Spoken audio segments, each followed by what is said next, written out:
நண்பர்களுக்கு வணக்கம். ஃபினோ மித்ரா அப்ளிகேஷனை ஓப்பன் பண்ணிவிட்டு அதில் பாருங்கள் மொபைல் நம்பர் சர்ச்சுன்னு ஒரு ஆப்ஷன் இருக்கும்.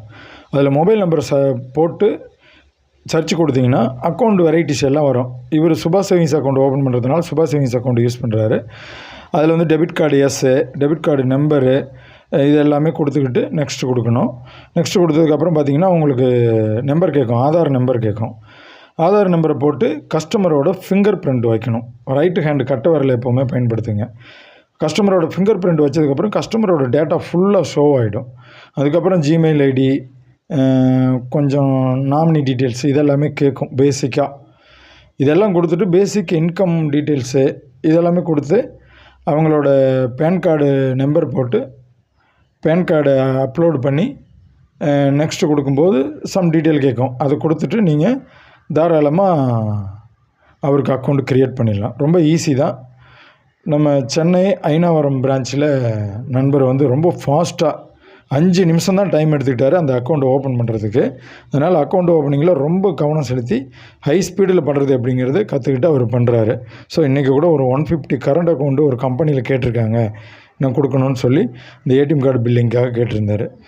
ஸோ இப்போ இந்த மாதிரி ஆப்ஷன் நீங்கள் அக்கௌண்ட் ஓப்பனிங் வந்து அந்த ஸ்டெப்ஸை வந்து கற்றுக்கிட்டிங்கன்னா போதும். ரொம்ப ஈஸியாக ஃபாஸ்ட்டாக பண்ணிடலாம். குறிப்பாக சிஸ்டம் அப்படின்னா இன்னும் ஃபாஸ்ட்டாக பண்ணலாம்.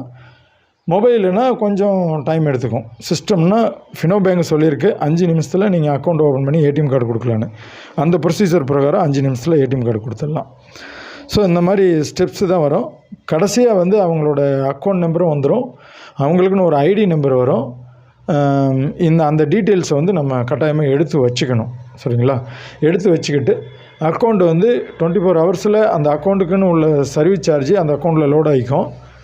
அது வந்து விட்ரு ஆகணும், டெபிட் ஆகணும். அந்த அக்கௌண்ட்லேருந்து டெபிட் ஆனால் மட்டும்தான் அக்கௌண்ட்டு ஓப்பன் ஆகும். எங்ககிட்ட வாங்கின ரீட்டெயிலர் யாராவது அக்கௌண்ட் ஓப்பனிங் பண்ணணும், ஏடிஎம் கார்டு வாங்கணும், இந்த ப்ரொசீஜர் தேவைன்னா கூப்பிடுங்க. உங்களுக்கு அக்கௌண்ட் ஓப்பன் பண்ணுறதுக்கான ஏடிஎம் கார்டு வாங்கி கொடுத்து பாஸ்புக் உள்பட எல்லாமே வாங்கி தரோம். ப்ளஸ் அதுக்கான ட்ரைனிங்கும் கொடுக்குறோம். நிறைய பேர் அக்கௌண்ட் ஓப்பனிங் எப்படி பண்ணுறதுன்னு கேட்டுக்கிட்டே இருந்தாங்க. அதுக்கு தான் லைவாக ஒரு வீடியோ எடுத்து கொடுங்கன்னு சொல்லியிருந்தேன். இதில் வந்து பேன் கார்டு அப்லோடு பண்ணுற இடத்துலலாம் நான் ஒரு டூப்ளிகேட் பேன் கார்டை தான் வந்து மாஸ்க் மாதிரி போட்டு விட்ருக்கேன். ஆதார் நம்பர் எங்கே போடணும், பேன் கார்டு நம்பர் எங்கே போடணுங்கிறதையும் உங்களுக்கு ஷோ பண்ணி காமிச்சிருக்கிறேன். சம் டீட்டெயில் எக்ஸ்ட்ரா காட்டுது. உங்களுக்கு வந்து அதை ஐடென்டிஃபை பண்ண முடியலங்கிற சூழலில் எனக்கு கட்டாயமாக கூப்பிடுங்க, அதுக்கான ட்ரைனிங் கொடுக்குறேன். சென்னை கஸ்டமர் யார் அக்கௌண்ட் ஓப்பன் பண்ணணுன்னா கட்டாயமாக ஐனாவரம் பிரான்ச்சில் போனீங்கன்னா இமீடியட்டாக அவர் 5 நிமிஷத்தில் ஓப்பன் பண்ணி ஏடிஎம் கார்டு கொடுத்துருவார். சேவிங்ஸ் அக்கௌண்ட்டு, கரண்ட் அக்கௌண்ட்டு எதுவாக இருந்தாலும் அவங்க ஓப்பன் பண்ணி உங்களுக்கு ஏடிஎம் கார்டு கொடுத்துருவாங்க.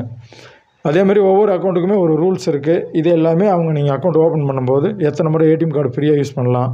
இப்போ கரண்ட் அக்கௌண்ட்டுனா வந்து பார்த்திங்கன்னா எவ்வளோ வித்ட்ரா பண்ணுறது, எவ்வளோ டெபாசிட் பண்ணுறது, ஃப்ரீ டெபாசிட்டே 4 லட்சம் இருக்கும். இந்த மாதிரி பர் மந்த்துக்கு எவ்வளோ டெபாசிட்டு, பர் டேவுக்கு எவ்வளோ டெபாசிட்டுங்கிற டீட்டெயிலெலாம் சொல்லுவாங்க. அதெல்லாம் கேட்டுக்கிட்டு நீங்கள் அக்கௌண்ட் ஓப்பன் பண்ணிக்கலாம்.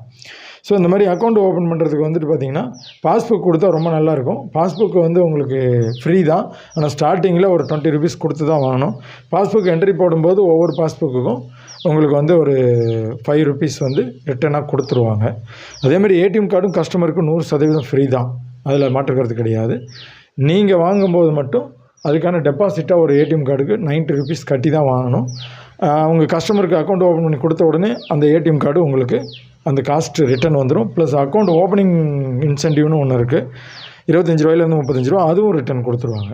ஸோ அதனால் அது மட்டும் இல்லை, அக்கௌண்ட்டு வந்து கண்டினியூவாக அவங்க யூஸ் பண்ணும்போது அதில் பணம் போடும்போது எடுக்கும்போது இதுக்கான சார்ஜஸும் நமக்கு இன்சென்டிவாக கொடுக்குறாங்க. ஸோ நிறையா பெனிஃபிட் இருக்குது. ஆதார் சீடிங் கொடுத்துக்கலாம். வேறு பேங்க்கு போகக்கூடிய கவர்மெண்ட் சப்சிடி, 100 நாள் சம்பளம், கேஸ் மணி எல்லாமே நம்ம பேங்க்கு வர வைக்கலாம்.